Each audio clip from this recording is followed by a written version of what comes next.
오늘 생명의 물을 주시리라, 생명의 물을 주시리라, 이런 제목으로 하나님의 말씀을 나누도록 하겠습니다. 우리가 요한복음을 통해서 굉장히 유익 있게 보게 되는 단어가 이 생명이라는 단어죠. 영원한 생명, 영생. 왜냐하면 이제 하나님을 떠난 인간, 살아있는 것 같고 밥도 먹고 일도 하고 여러 가지 일상생활을 하고는 있지만, 그러나 이런 사람들이 하나님과 떠나 있으면 사실은 죽어간다는 것입니다.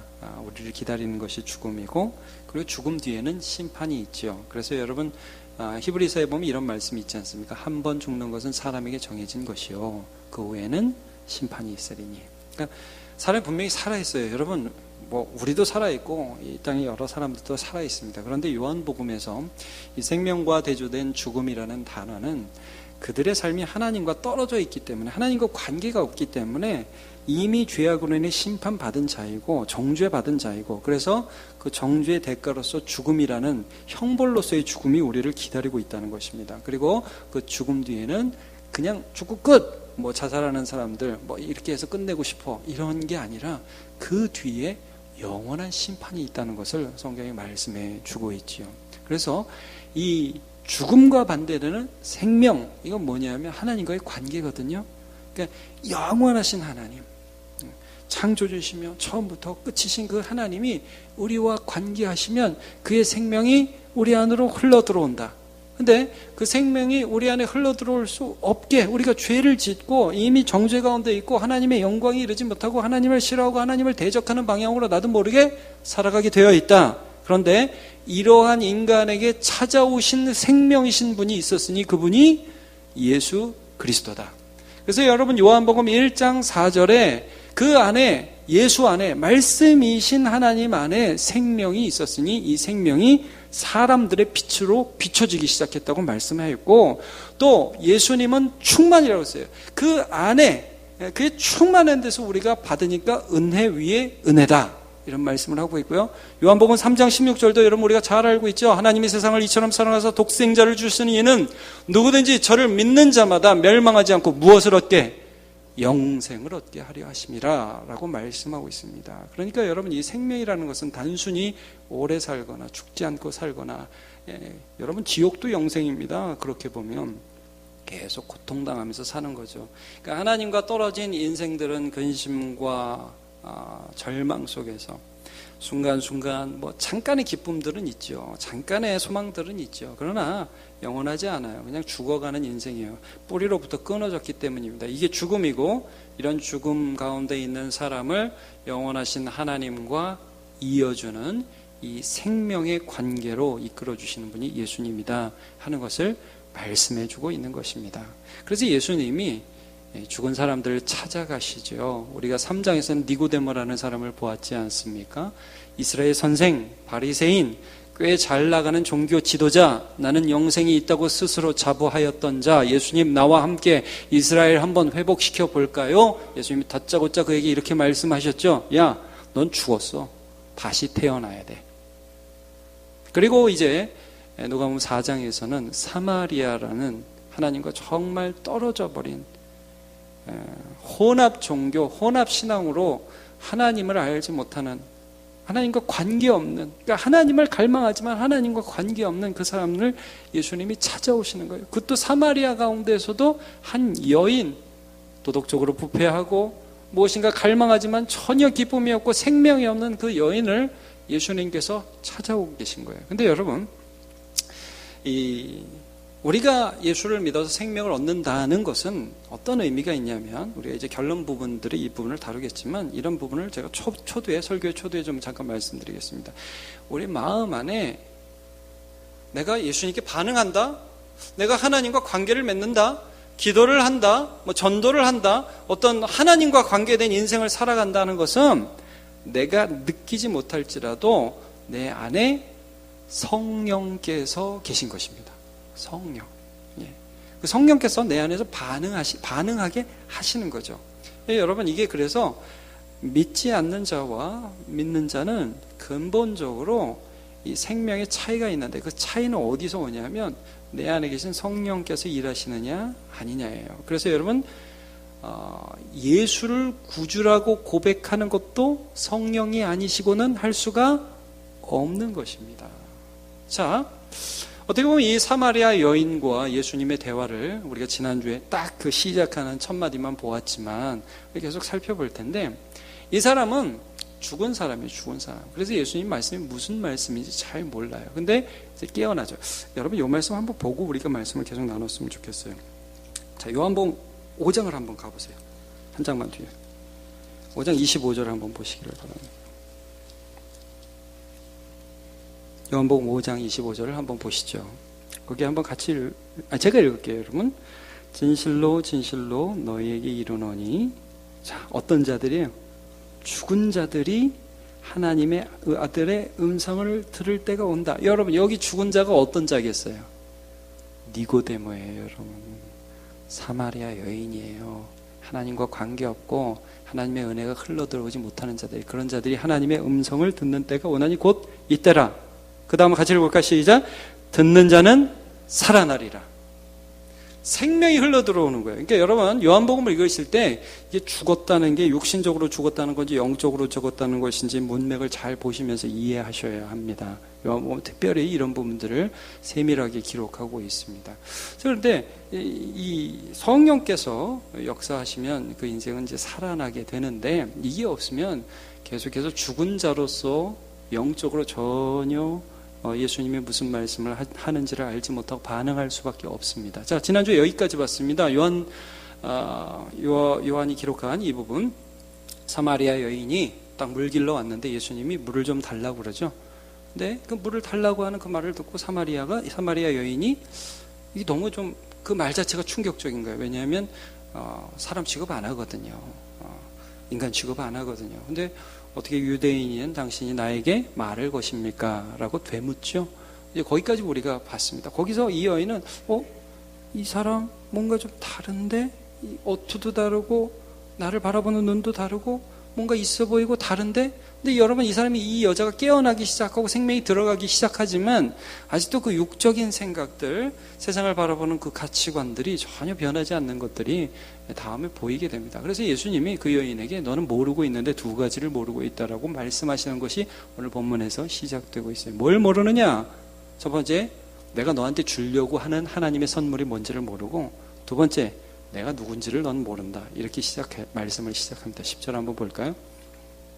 예수께서 대답하여 이르시되 내가 만일 하나님의 선물과, 여기 하나님의 선물이라고 말씀을 해요. 그리고 또 내게 물 좀 달라 하는 이가 누구인 줄 알았더라면, 너는 하나님의 선물도 모르고 지금 너한테 물 달라고 한 내가 누군지도 몰라. 근데 네가 만약에 알았다면 그에게 그거 좀 달라고 그랬을 거고, 그가 말하자면 내가 너에게 생수를 주었으리라 라고 말씀을 하고 계시죠. 이렇게 예수님께서는 넌 나를 몰라? 그 다음에 하나님의 선물을 너한테 주려고 했는데 라고 하면서 단도직입적으로 조금 말을 돌리기 시작했습니다. 근데 이 여자가 이 예수님의 말씀에 어떻게 반응을 하느냐 하면, 그래요? 뭔가 좀 특별한 걸 주시려고 그러시나? 근데 아무리 생각해도 지금 우물 앞에 이 여인이 있고 초라해 보이는 지친 한 유대인 남자가 서 있는데, 그 사람이 선물을 아무리 구기고 여기다 집어넣고 그래도 물을 준다는데, 생수를 준다는데 안 보이는 거예요. 그래서 뭐라고 대답을 하냐면, 그거 보니까 그릇도 없네, 이렇게 대답을 한 거예요. 11절 보세요. 여자가 이르되 주여, 물 길 그릇도 없고 이 물은 깊은데, 성경학자에 의하면 이 우물이요 한 30m 되는 우물이랍니다. 굉장히 깊은 우물이에요. 그러니까 그릇도 없고 그다음에 이 물은 깊은데 어디서 나한테 지금 생수라고 그러셨어요? 여러분, 생수라는 것은 이게 흐르는 물 혹은 살아있는 물을 가리키거든요. 근데 예수님은 분명히 이 여인에게 다른 걸 말씀하셨는데 이 여인이 계속해서 못 알아먹는 거예요. 이게 그릇이라도 좀 갖고 그릇이라도 있으면서 준다고 그래야지. 여러분, 오늘도 우리가 교회에 나와서 예배 드리는데, 여러분, 하나님이 우리에게 무엇을 주시면 좋겠습니까? 이 여인이 지금 구하는 것을 한번 보세요. 이 여인이 지금 예수님께 구하는 건 물이에요, 영생이에요? 물이에요, 물. 물 좀 달래요, 예수님한테. 근데 예수님은 뭘 주기를 원하냐면 하나님의 선물인 영생을 주기를 원하셨어요. 핀트가 안 맞고 있어요. 근데 잘 몰라요. 제가 신앙생활하고 저 자신도 그렇고 목회하고 그러면서 가만히 생각해 봐요. 여러분, 우리는 하나님 앞에 오늘 무엇을 구하고 있습니까? 하나님 앞에 영원한 생명을 구하고 있습니까? 아니면 물 한 그릇만 주시면 좋겠습니다. 이렇게 구하고 있지는 않습니까? 우리 애들이 요즘 너무 힘든데, 여러분 물론 그거 구해야 됩니다. 제가 구하지 말라고 그러는 거 아닙니다. 근데 그게 다인 것처럼 우리 예수님 보니까 뭐 별로 할 수 있는 능력도 없는 것 같으네 라고 말하면서 불신을 보이고 있지는 않습니까? 자, 예수님이 누구신지에 대해서 12절 또 의문을 또 품어요. 내가 누군지 모른다고 예수님이 그러니까 딱 야곱을 갖다 대는 거예요. 여러분, 참 이 비교하는 게 기분 나쁜 일인데 이렇게 얘기를 하고 있죠. 우리 조상 야곱이 이 우물을 우리에게 주셨고, 또 여기서 자기와 자기 우물들과 짐승이 다 마셨는데, 이런 말이죠. 지금 이 우물이 어떤 의미가 있냐면, 우리의 조상 야곱이라는 사람은 지난주에 살펴봤지만 야곱의 12아들이 이스라엘의 12지파가 돼서 이스라엘이라는 나라를 형성하게 된 거의 국부격이라고 그랬죠. 물론 아브라함이 있긴 하지만, 그런 사람이 우물을 파고 또 우물을 여기 이 땅을 사고 이 땅을 지켜내서 대대로 이 땅을 통해서 하나님이 우리에게 물을 주셔서 하나님의 은혜가 우리에게 들어왔다. 그런데 여기서 수많은 짐승들이 먹고 마셨는데 당신도 모른다고 그러는데 도대체 당신이 야곱보다 더 큽니까? 이렇게 물어보고 있죠. 여러분, 이게 굉장히 요한복음 의도적으로 쓰고 있는 것입니다. 물론 그 사건이 있었고 아마도 이 사마리아 여인이 나중에 간증한 내용을 요한이 집필했을 것입니다. 여러분, 근데 이런 거죠. 예수님이 누구시죠? 요한복음 1장 1절에 예수님은 누구라고 말씀하십니까? 태초에 말씀이 계시니라. 창조자인 예수님을 말씀하고 있는 거예요. 당신이 누굽니까? 야곱보다 더 큽니까? 이스라엘이라는 나라의 제일 시조가 되는 그 사람보다 더 크고 이 우물을 줘서 우리가 맨날 퍼먹어서 이 물이 얼마나 좋은 줄 알아요? 이 물이 꿀맛이에요. 누구한테 그 말을 하니? 지금 창조주 앞에서 생명이신 그분, 빛이신 그분, 이 땅 가운데 하나님 아버지를 보여주신 아들 하나님이 그 앞에 서 있는데 당신 야곱보다 더 커요? 이렇게 말씀하고 있습니다. 여러분, 요한복음은 물론 성경 전체가 마찬가지지만 요한복음 더 특별히 하나님께서 우리에게 주시는 것은 어떤 물 바가지로 퍼서 우리에게 주실 수 있는 어떤 물질 그 정도가 아니라 생명이라는 것을 말씀해 주고 있습니다. 자, 여러분, 그러면 예수님이 내가 주는 물은 어떻게 다르냐 이렇게 표현하고 있죠. 13절 예수께서 대답하여 이르시되 이 물을 마시는 자는 다시 목마르리니와. 자, 너 야곱이 준 이 우물물이 참 좋다고 지금 나한테 항변하고 너는 뭐냐?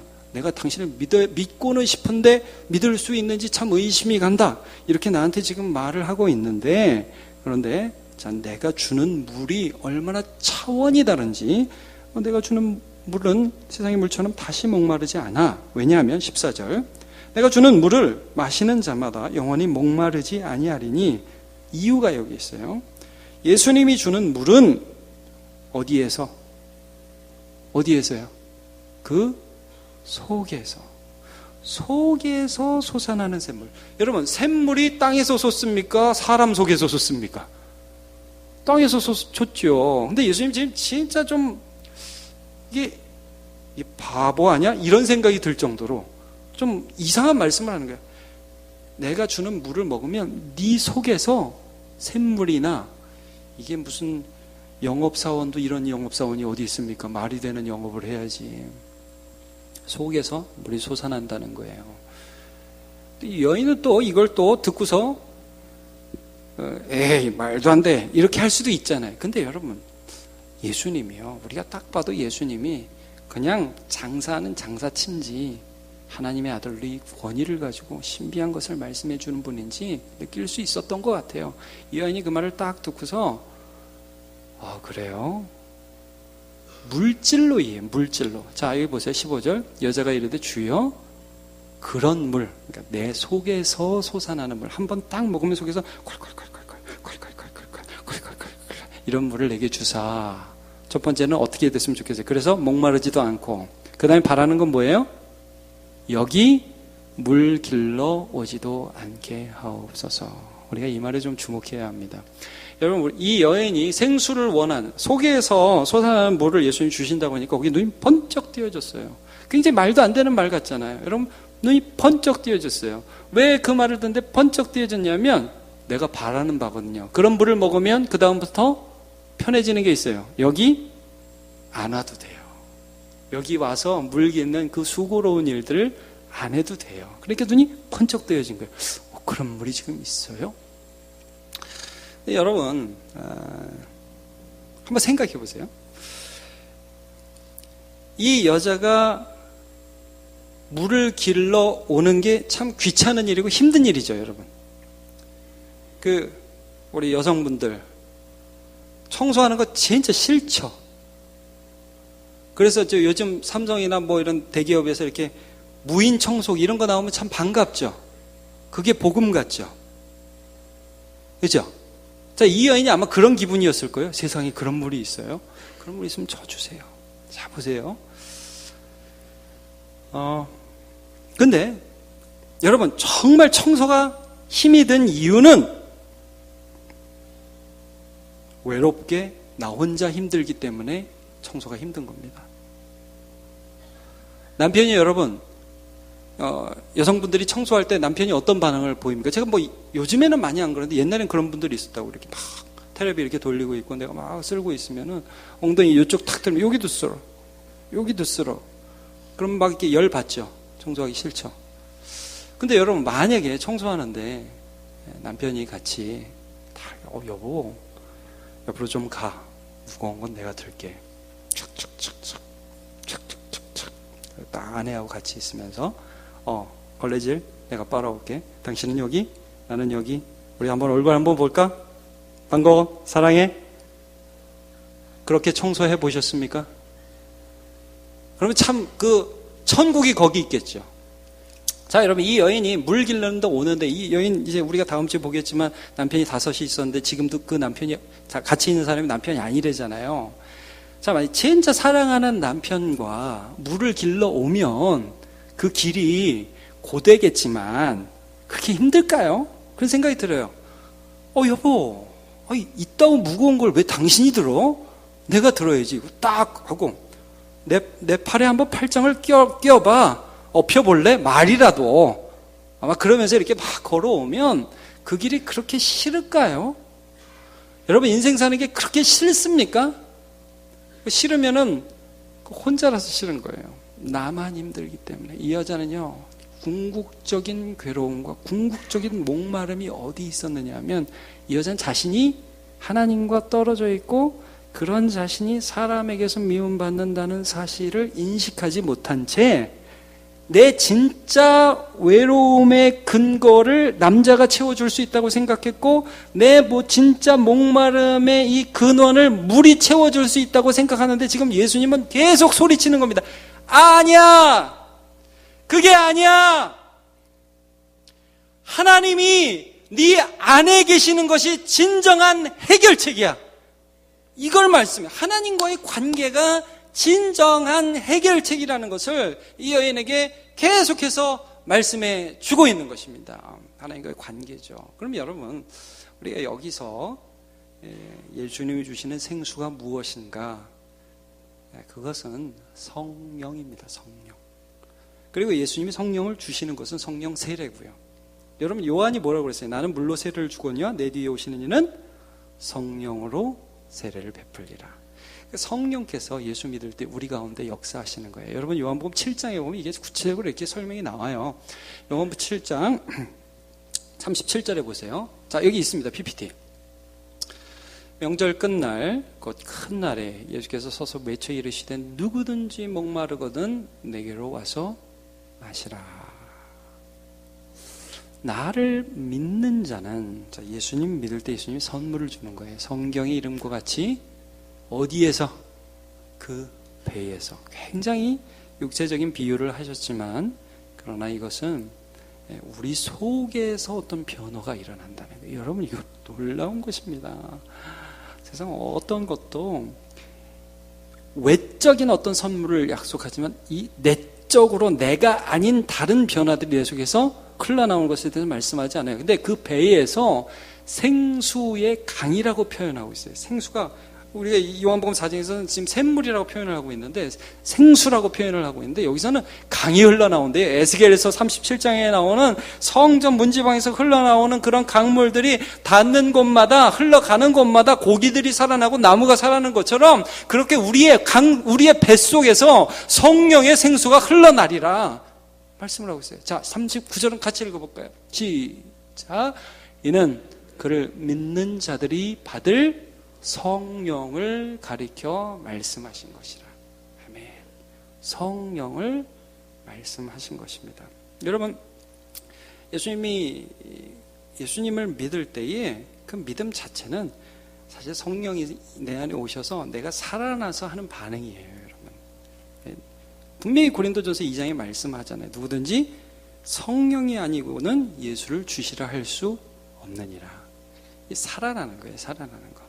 그리고 여러분, 이런 말씀도 있죠. 너희가 하나님의 것인 것을 알지 못하느냐 하시면서 고린도전서 6장 19절에 너희 몸은, 그거 보여주세요. 너희가 하나님께로부터 받은 바, 자, 그 다음 빨간 글자만 시작. 너희 가운데 계신, 너희 우리 안에 계신 성령의 전인 줄을 알지 못하느냐? 너희는 너희 자신의 것이 아니니라. 성령께서 우리 안에 솟구치게 하신다. 여러분, 이 표현이 참 너무 좋아요. 성령이요, 우리 안에서 솟구치신다고요. 아멘하기 힘들죠? 네. 성령이 우리 안에서 흘러나신다고요. 예. 예를 들면 이런 거예요. 우리가 이제 절망을 하죠. 여러분, 사람은 절망 공장, 우상 공장, 근심 걱정 공장이에요. 사람의 마음이. 그런 게 막 흘러나오잖아요. 예.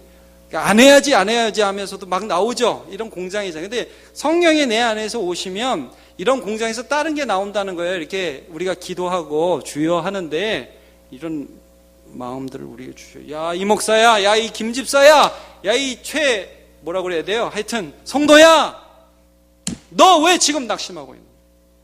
너 왜 지금 불평하고 있느냐?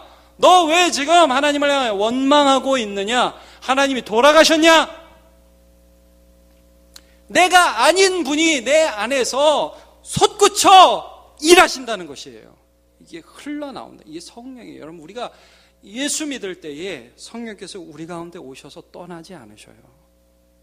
우리가 무시해서 그렇죠. 이 성령을 무시하고 그저 그릇도 없으신 것 같은데 뭘 주시려고 이렇게 우리가 무시해서 그렇지. 성령은 우리 가운데 일하셔요. 여러분, 너무 힘들고 너무너무 낙심될 때 이런 음성 안 들려요? 예수 믿으면? 뭐하냐? 기도해야지. 기도할 수 있는데 왜 걱정하십니까? 그런 음성 안 들려요, 여러분? 그리고 여러분, 너무 막 근심과 걱정이 몰려오는데 그냥 무릎 탁 꿇고, 거기가 교회든 거기가 집의 골방이든 거기 혹시 길을 가는 그 길 거리의 한 가운데이든 그냥 내 마음 가운데 하나님 힘들어요. 그냥 이 한마디 하는데 우리의 가운데 평안이 쑥 들어오는 거예요. 예. 이거는 느낌이 아니에요. 여러분, 이건 성령님의 살아계심이에요. 이게 흘러나온다는 것이죠. 다윗이라는 사람에 대해서 제가 지난주에도 이제 특세 때도 약간 언급을 했는데, 다윗이 시글락성 자기의 가족들을 다 두고, 자기의 동료의 가족들을 다 두고 전쟁 갔다 딱 돌아보니까 아말렉 민족이 자기의 모든 가족들과 자기의 모든 재물들을 다 가지고 도망가 버렸어요. 어디 있는지도 몰라요. 막 울어도 힘이, 더 울 힘이 없을 때까지 울고 났는데 옆에서 막 그 동료들이 제정신이 아니라서 막 다윗을 죽이려고 그래요. 자, 거기 성경이 어떻게 나오는지 한번 볼까요? 사무엘상 30장 6절에 보면 백성들이 자녀들 때문에 마음이 슬퍼서 다윗을 돌로 치자, 저놈을 죽여야 된다. 이게 제정신으로 하는 말이 아니에요. 너무 힘드니까 하는 말입니다. 근데 다윗이 크게 다급했어요. 다윗도 힘들었어요. 그런데 여기 다급하였으나 그 다음에 그의 하나님 여호와를 힘입고 그 사이에 너무 많은 말이 있는 거예요. 너무 많은 사건이 있는 거예요. 다윗 안에 일어난 일. 다윗에게 성령이 말씀하시죠. 야 뭐하냐, 하나님 의지하지. 야 너 끝난 거냐, 하나님의 약속은 없어진 거냐, 하나님 돌아가셨냐, 하나님 붙들어야 될 때 아니야, 이때가 기도해야 될 때 아니야, 이때가 하나님의 선하심을 믿어야 될 때가 아니냐. 다윗이 그래서 무릎 꿇었겠죠. 하나님 어떻게 해야 됩니까? 여태까지는 사람 앞에서 막 아내 생각하고 애들 생각하고 동료 생각하고 울었지만 이제 하나님의 긍휼을 구하면서 웁니다. 안 그랬겠어요? 그렇게 다급하였으나 하나님을 의지하고 하나님을 의지해서 다시 힘을 얻었더라. 이게 성령이 흘러나는 거예요. 성령이 솟구치는 것입니다. 여러분, 예수님께서는 제자들에게 너네들 분명히 고난당한다, 너네들 되게 어려운 일 당할 것이다, 힘든 일 당할 것이다 라고 그들에게 말씀하시면서 그러나 너네가 힘든 일 당해서 여러 사람들에게 잡혀가서 법정 앞에 서게 될 텐데 그때 너네는 성령을 경험하게 될 것이다. 왜냐하면 너희 수준과 너희의 실력으로 할 수 없는 말들이 너희의 입술에서 나가는 것을 경험할 것이다. 마태복음 10장 19절. 너희를 넘겨줄 때 어떻게 또는 무엇을 말할까 염려하지 말라. 너희가 예수 믿는다고 핍박당하고 고난당할 때 그때는 무슨 말을 해야 되지? 지금 염려하지 말라. 그때에 너희에게 할 말을 주시리니. 갑자기 생각날 거라는 거예요. 이 말을 해야지, 이 말을 저 사람들에게 선포해야지, 당신도 예수 믿어야 됩니다. 여러분, 바울 사도가 자기를 핍박하는 총독에게 뭐라고 얘기했어요? 이렇게 매인 것 빼고는 당신도 나와 같았으면 좋겠습니다. 여러분, 그게 바울이 한 말이에요? 말하는 이는, 20절, 말하는 이는 너희가 아니라 너희 속에서 말씀하시는 이 곧 너희의 아버지의 성령이시니라. 여러분, 이걸 경험하고 사셔야 돼요. 여러분, 말할 때도 하나님 의지하세요. 여러분, 우리 본능적으로 불평이 나오죠? 안 그래요? 본능적으로 남 욕하게 되죠? 본능적으로 시기하게 되죠? 여러분, 그래요. 우리의 마음이 그런 공장입니다. 근데 여러분, 그 순간 아버지를 의지하시고 내 안에 살아계신 성령님을 의지하는 순간 이 입술에서 믿음의 말씀이 쏟아져 나오기 시작합니다. 하나님의 은혜입니다. 하나님이 저 사람도 사랑하십니다. 여러분, 살아계신 성령께서 내 안에서 솟구쳐 나오십니다. 이걸 경험하시기를 축복합니다. 베드로와 요한이 공회에 잡혀가서 정말 이 사람 어부고 저 앞에 있는 사람들은 법관이며 바리새인이며 공회의원이고 옷부터 입은 수준이 다르고 이 세수한 수준과 이 향수 뿌린 수준이 다른 사람이 쫙 올라오고, 야, 예수의 이름으로 다시 전하기만 하면 너는 죽는 거야. 이렇게 엄포를 넣는데 베드로와 요한 안에 아고고 이제 나면 안 되겠네. 아이고 나는 아무 말도 못하겠네. 깨갱 네 이렇게 하고 마는 것이 아니라 그 속에서 성령께서 말씀하시고 성령이 솟구치는 거예요. 여러분, 화가 솟구치고 무슨 분노가 솟구치고 미움이 솟구치는 게 아니라 성령이 솟구치는 거예요. 여러분, 성령이. 그래서 야, 하나님 앞에서 내가 하나님의 말씀 듣는 것과 너희 말 듣는 것 중에서 누구 말 듣는 게 좋은지 한번 판단해봐라. 우리는 보고 들은 것을 말하지 아니할 수 없다. 여러분, 베드로와 요한 안에서 누가 솟구치고 계시느냐? 성령께서 솟구치고 계시는 것입니다. 성령이, 여러분, 이게 생명이에요. 이게 영원한 생명이 우리가 이 땅 가운데서 누리는 것입니다. 너무너무 외로웠던 사마리아 여인이죠. 근데 그 여인이 고작 이 인생 가운데 하는 게 뭡니까? 뭐 달라고 그럽니까? 물 기를 것만 좀, 물만 좀 주면 좋겠다고. 이 정도 수준을, 죽은 사람은, 생명 없는 사람은 이 정도 수준을 구할 수밖에 없습니다. 그러나 여러분, 예수님은 이런 우리에게 찾아와서 너희 속에서 네가 할 수 없는 감정과 네가 할 수 없는 고백과 네가 할 수 없는 말들과 네가 할 수 없는 행동들을 만들어내실 수 있는 성령께서 너희 안에 거하게 되실 것이다. 이게 하나님의 선물이다. 여러분, 오직 성령의 열매는 사랑과 희락과 화평과 오래 참음과 자비와 양성과 충성과 온유와 절제니 이 같은 것을 금지할 법이 있어요, 없어요? 없느니라. 없습니다. 솟구치는 샘을 어떻게 막아요? 여러분, 우물은 한번 엎어버릴 수도 있겠죠. 그러나 솟구치는 샘물은 어떻게 못합니다. 여러분, 예수가 우리 안에 계시고 성령이 우리 안에 계시면 세상의 염려와 근심과 걱정이 우리에게 들 수도 있지만 아무것도 염려하지 말고 오직 모든 일에 기도와 간구로 너희 고백을 감사함으로 하나님께 아뢰라. 그러면 모든 지각에 뛰어난 하나님의 평강이 그리스도 예수 안에서 너희 마음과 생각을 지키시리라. 일어난다는 게 일어난다는 거예요. 여러분, 그것들을 이길 힘이 생명에 있습니다. 그러므로 오늘 우리가 때로는 연약해서 하나님 무슨 말씀을 하는지 알아듣지를 못하고 물기를 그릇도 없는 분이 뭘 그렇게 주신다고 그러시나 그렇게 성령님을 무시하면 안 됩니다.